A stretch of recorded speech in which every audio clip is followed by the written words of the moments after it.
తాకట్లో ఉన్న మీ బంగారాన్ని విడిపించి ఆ రోజు ఆన్లైన్ రేటుకి కొంటాం. Sharma gold company. నమస్కారం, సుమన్ టీవీకి స్వాగతం. నేను మానస. ఈరోజు మనతో పాటు ఉన్నారు ప్రముఖ జ్యోతిష్యులు, 30,000కు పైగా జాతకాలను పరిశీలించినటువంటి వారు బ్రహ్మశ్రీ నందిబట్ల శ్రీహరి శర్మ గారు. వారితో మాట్లాడదాం. గురుగారు నమస్కారం అండి.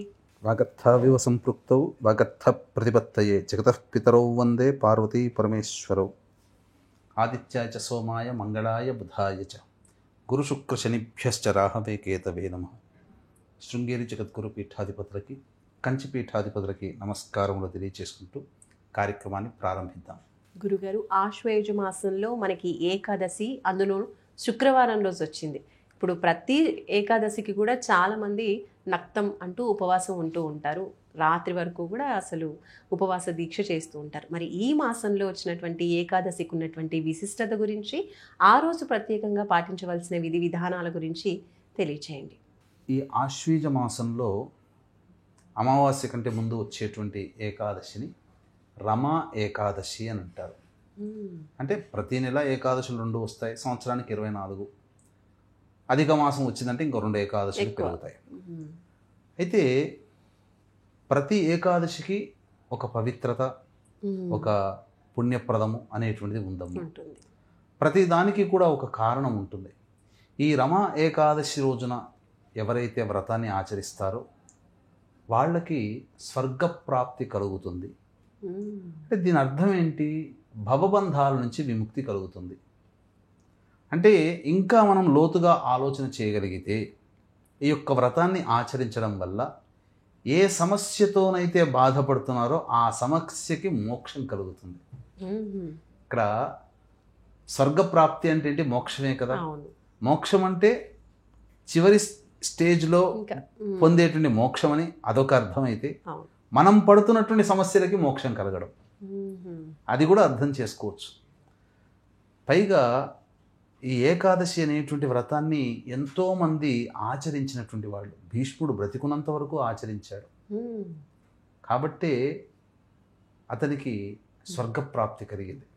అంటే కోరుకున్న సమయంలో మరణం సంభవించడం.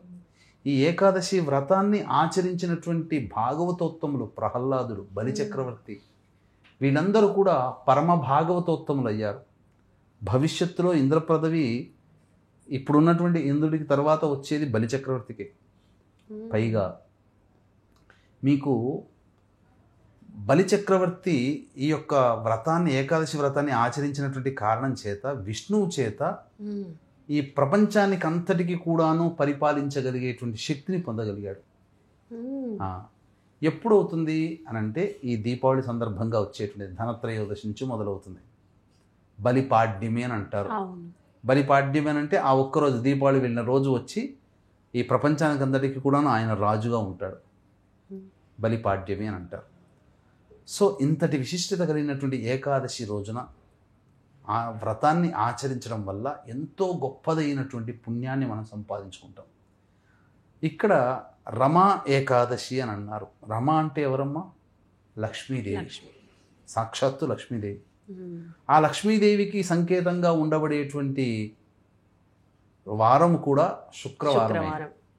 కాబట్టి పరమ భక్తి తత్పరతతో ఈ యొక్క ఏకాదశి వ్రతాన్ని ఆచరించినట్లయితే వాళ్ళ యొక్క సమస్యలు అనతి కాలంలోనే తీరిపోతాయమ్మ. అందులో సందేహమే లేదు. ఎందుకు చెప్తున్నానంటే చాలామంది యొక్క వ్రతాన్ని ఆచరించడంలో చాలా భయపడుతుంటారు.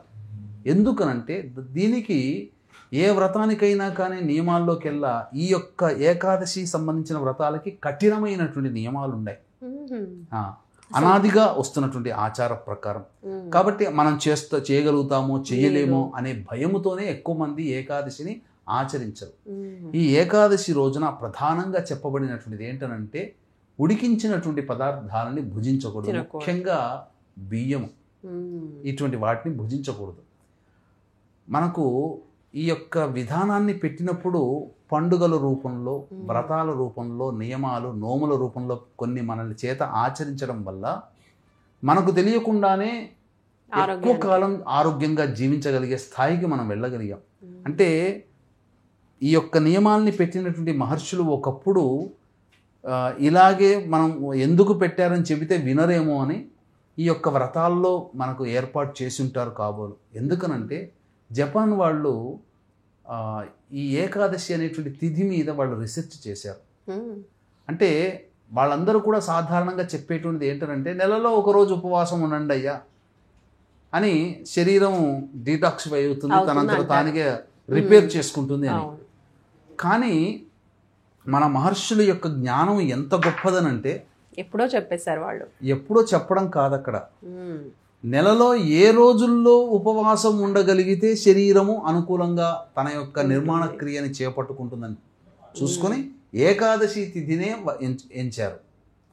ఏదో దశమికో పంచమికో అష్టమికో పెట్టాలిగా, ఏకాదశికి ఏం పెట్టారంటే మానవుడికి సంబంధించినటువంటి ఈ యొక్క ప్రపంచము అంతరిక్షము పంచభూతాలలో మానవుడి శరీరము ఏకాదశికి రెస్పాండ్ అవుతుంది. ఈ పంచభూతాల తత్వమే ఈ యొక్క దేహం. ఈ పంచభూతాలతో నిండి ఉన్నటువంటి దేహము రెస్పాండ్ అయ్యేటువంటిది ఏకాదశి తిథి వచ్చినప్పుడు. అంతరిక్ష కాల గమనంలో ఏకాదశి తిథి నడుస్తున్నప్పుడు మన యొక్క శరీరము అత్యంత ప్రభావవంతముగా ప్రకృతితో లయమవుతుంది. అప్పుడు మనం ఏ ఆహారం తీసుకోకుండా శరీరాన్ని వదిలిపెడితే ఆ శరీరం అనేటువంటిది డీటాక్సిఫై చేసేసుకుంటుంది, శక్తివంతంగా అవుతుంది. అవయవాలన్నీ కూడాను మళ్ళీ పునరుత్తేజం అవుతాయి. ఇదే విధానం ఏకాదశిలో చెప్పబడి ఉంది. మరి ఇంతటి విశిష్టత ఉన్న ఏకాదశి రోజు ఎలాంటి నియమాలు పాటించాలంటారు గురుగారు? ఇటువంటి గొప్పదైనటువంటి ఏకాదశి తిథి రోజున ప్రధానంగా ముందు రోజు నుంచే దీని యొక్క నియమాలు అనేటువంటి పాటించాలి. అనగా దశమి, ఏకాదశి, ద్వాదశి తర్వాత రోజు, ఈ 3 రోజుల పాటు మాంసాహారము, మద్యపానము, ధూమపానము, దాంపత్యము పనికిరాదు. బ్రహ్మచర్య నిష్ట కలిగినటువంటి వ్యక్తి ముందు రోజే అల్పాహారం తీసుకోవాలి. తీసుకొని శయన కటిక నేల మీదైనా పడుకోవచ్చు, మామూలుగా పడుకోవచ్చు. సూర్యోదయం కంటే ముందే లేచి కాలకృత్యాదులన్నీ తీర్చుకొని చక్కగా ఆవు నేతితో విష్ణు విగ్రహానికి, విష్ణు చిత్తపటం దగ్గర దీపారాధన చేయాలి. చేసి విష్ణు సహస్రనామ పారాయణం చేసి దానిమ్మ పండు, 2 అరటి పండ్లు, ఆవు పాలు నైవేద్యంగా పెట్టాలి. ఏవైనా కానీ శక్తి కొలది పెట్టాలి, శక్తికి మించి ఆడంబరంగా చేయాల్సింది లేదు. ఇక ఆ రోజంతా కూడా వీలైతే దగ్గరలోని విష్ణు సంబంధమైనటువంటి వెంకటేశ్వర స్వామి, కృష్ణుడు, రాముడు, లక్ష్మీ నరసింహస్వామి ఇలా దేవాలయాలు ఉంటే వెళ్ళి స్వామిని దర్శనం చేసుకొని స్వామికి అర్చనాభిషేకాదులు జరిపించుకొని ఇంటికి తిరిగి వచ్చి విష్ణునామస్మరణ చేసుకుంటూ ఆ రోజంతా ఉండాలి. తిరిగి మళ్ళీ సాయంకాలం ప్రదోషకాల సమయంలో మళ్ళీ కాలకృత్యాదులు తీర్చుకొని తులసి చెట్టు దగ్గర ఆవు నేతితో దీపారాధన చేసి విష్ణు సహస్రనామ పారాయణం మళ్ళీ చేయాలి. చేసి ఆ రోజంతా కూడా నారాయణ నామస్మరణ చేసుకుంటూ జాగారం చేయాలి. ఇలా చేసి ద్వాదశి తిథి రోజున ఈ యొక్క వ్రతాన్ని సమాప్తి చేయాలి. దీనికి కూడా విధానం చెప్పబడి ఉంది. వీక్షించేటువంటి ప్రేక్షకులకు కూడా ఈ 18వ తారీఖు రోజున శనిత్రయోదశి, ధనత్రయోదశి 2 ఒకే రోజు కలిసి వచ్చినటువంటి అద్భుతమైనటువంటి, పైగా ద్వాదశి తిథి ఉంది, మళ్ళీ ఈ సంబంధించినటువంటి త్రయోదశి తిథి ప్రదోషకాలం శనివారం నాడు ఉన్నది. పైగా చక్కటి ఉత్తర నక్షత్రం, ఇది చాలా గొప్పదైనటువంటిది. అంటే రవికి సంబంధించినటువంటి నక్షత్రం కావున ఆ రోజున మీ జాతకరీత్యా కలుగు విద్య, వివాహ, ఉద్యోగ, దాంపత్య, అనారోగ్య సమస్యల నివారణకి శని అంటేనే గత జన్మ కర్మదోషాలు అనుభవింపచేస్తాడు.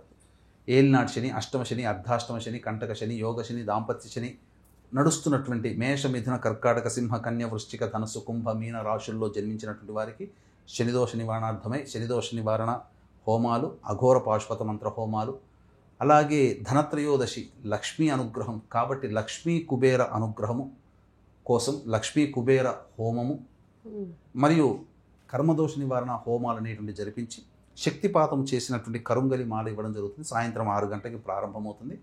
18వ తారీఖు రోజున 5 గంటల లోపల మీ గోత్రనామాదులు నమోదు చేసుకోవచ్చు. అవకాశం ఉన్న వాళ్ళు కార్యక్రమ తదనంతరం కాంటాక్ట్ చేసి పూర్తి వివరాలు తెలుసుకోవచ్చు. ఇక ద్వాదశి రోజున వీలైతే ఆ రోజంతా కూడాను జాగారము చేసిన తర్వాత ద్వాదశి రోజున తెల్లవారుజామునే కాలకృత్యాదులు తీర్చుకొని తులసి చెట్టు దగ్గర ఆవు నేతితో దీపారాధన చేసి విష్ణు సహస్రనామ పారాయణం చేసి సాత్వికమైనటువంటి ఆహారాన్ని గృహంలో ఏర్పాటు చేసుకోవాలి, వండుకోవాలి. ఆ వండినటువంటి పదార్థము విష్ణు భగవానికి కొంత నైవేద్యంగా పెట్టి మిగిలినది కొంత ఎవరికైనా అనాథలకి, అభ్యాగతులకి లేదా బ్రాహ్మణుడు వచ్చి తింటే బ్రాహ్మణుడికి భోజనం ఆది కార్యక్రమాలు జరిపించాలి. కానీ ఈ రోజుల్లో ఎవరు వస్తున్నారో మా ఇంటికి భోజనానికి రండి అంటే నీ పాపం పోగొట్టుకోవడానికి మా అమ్మని పిలుస్తావా, నీ పాపం మేం తినాలా అనేవాళ్ళు కూడా ఈ రోజుల్లో ఉన్నారు. కాబట్టి అందరూ దొరకకపోవచ్చు, రాకపోవచ్చు. అటువంటి సందర్భంలో ఏదైనా కానీ సర్వజీవుల యందు కూడాను ప్రాణమే ఉన్నది. కాబట్టి మిగతా జీవులకి వీలుగా ఉండేటువంటి మంచినీరు, వాటికి సంబంధించినటువంటి పక్షులు, జంతువులు తినడానికి ఆహారం ఏర్పాటు చేసి ఇంటికి వచ్చి కాళ్ళు చేతులు కడుక్కొని తాను భోజనం చేయాలి. ఇది వ్రత విధానము అనేటువంటిది. ఇది ఈ విధంగా చేసినటువంటి వ్యక్తికి మంచి జరుగుతుందమ్మా. నిజంగా చెప్తున్నాను, ఏకాదశి వ్రతాన్ని నియమంగా ఆచరించినటువంటి వాళ్ళు చాలా సంతోషకరమైన జీవితాన్ని పొందుతారు. పేరులోనే రమా ఏకాదశి. కాబట్టి మన తెలుగునాట ఎంతో ఇష్టముగా చేసుకునేటువంటి వ్రతం ఏంటంటే రమా సత్యనారాయణ స్వామి వ్రతం. కాబట్టి ఈ ఏకాదశి రోజున శుక్రవారం వచ్చింది కాబట్టి చక్కగా ఈ సత్యనారాయణ స్వామి వ్రతం, సత్యనారాయణ స్వామి భార్య రమానే అంటారుగా, ఆమె పేరు మీదనే ఉన్నటువంటి కదా. రమ అంటే ఎవరో కాదు, లక్ష్మీదేవియే కదా. కాబట్టి విశేషించి ఈ రోజున సత్యనారాయణ స్వామి వ్రతాన్ని ఎవరైతే ఆచరిస్తారో, నిజంగా సత్యనారాయణ స్వామి వ్రతం కలియుగంలోనే చెప్పుకోదగినటువంటి గొప్పదైనటువంటి వ్రతం. సకల సమస్యలు, సకల అభీష్టాలు నెరవేరుతాయి, సకల సమస్యలు తీరిపోతాయి, సకల కష్టములు తీరిపోతాయి. కాబట్టి ఎలాగో వ్రతం ఆచరించాలని అనుకునే వాళ్ళందరూ కూడా భక్తిభావం ఉన్నవాళ్ళు ఇంట్లో చక్కగా ఈ వ్రతాన్ని ఆచరించుకోండి. తప్పకుండా ఏ రోజున ఆచరించకపోయినా ఈ రమా ఏకాదశి రోజున రమా సహిత సత్యనారాయణ స్వామి వ్రతాన్ని ఆచరించండి. మీ యొక్క మనోరథం అచిరకాలంలో నెరవేరుతుందని చెప్పడంలో ఏమాత్రం సందేహం లేదు. అవకాశం ఉంటే తర్వాత వచ్చే రోజు శనిత్రయోదశి, ధనత్రయోదశి మన పీఠమాధ్వర్యంలో శనిదోష నివారణ, గత జన్మ కర్మదోష నివారణ, సర్వదోష నివారణ పూజలు, హోమాలు 5 గంటలకు ప్రారంభమవుతాయి. కాబట్టి 6 గంటలకు ప్రారంభమవుతాయి. కాబట్టి 18వ తారీఖు 5 గంటల లోపల మీ గోతనామాదులు మీరు నమోదు చేసుకోవచ్చు. చాలా చాలా సంతోషం గురుగారు. ఏకాదశి యొక్క పూజా విధానం, నియమాల గురించి చాలా క్లియర్గా తెలియజేశారు. చాలామంది మీరు అన్నట్టుగానే నియమాలు ఏముంటాయో తెలియని వాళ్ళు కూడా ఉన్నారు. తెలియకుండా తప్పు చేస్తే దోషమేమో అని చెప్పి కూడా చాలామంది పూజ చేయకుండా ఆగిపోతున్న వాళ్ళు కూడా ఉంటారు. కాబట్టి ఈరోజు చాలా క్లియర్గా మీరు నియమాలు, పూజా విధానం, అలాగే ఉపవాస దీక్ష గురించి చాలా చక్కగా తెలియజేశారు. ధన్యవాదాలు గురుగారు. ఉపవాసం అంటే ఇక్కడమ్మా చాలా మంది భయపడేది ఏంటంటే భోజనం చేయకుండా ఉండాలేమో అని అనుకుంటారు. అవును, కానీ కఠినమైనటువంటి విధానం ఎక్కడ మన సాంప్రదాయంలో లేదమ్మా. ఓర్చుకోగలిగే శక్తి ఉన్న వాళ్ళు ఓర్చుకున్నంత వరకు ఉండి పాలు పండ్లు పదార్థాలు తీసుకోవచ్చాము, తప్పు లేదు, అందులో ఏం సందేహం లేదు. కఠినంగా కూడా అసలు ఏ మాత్రం కూడా తినకుండా ఉండే కఠినమైనది చేయాల్సిన పని లేదు. ఎందుకంటే శరీరము ధ్యానం చేయాలి కదా, లగ్నం చేయాలి కదా దేవుడి మీద. ఆ విధంగా ఉండాలన్నప్పుడు పాలు పండ్లు ఇతర పదార్థాలు అప్పుడప్పుడు తీసుకోవచ్చాము ఆ ఏకాదశి రోజున, తప్పు లేదు. ఆరోగ్య సమస్యలు కూడా ఉంటాయి కాబట్టి వాటిని కూడా తీసుకోవచ్చు, మినహాయింపు ఇచ్చారు, చేసుకోవచ్చు. రైట్, చాలా సంతోషం గురుగారు, ధన్యవాదాలు. సర్వం శ్రీ ఉమామహేశ్వర పరబ్రహ్మార్పణమస్తు.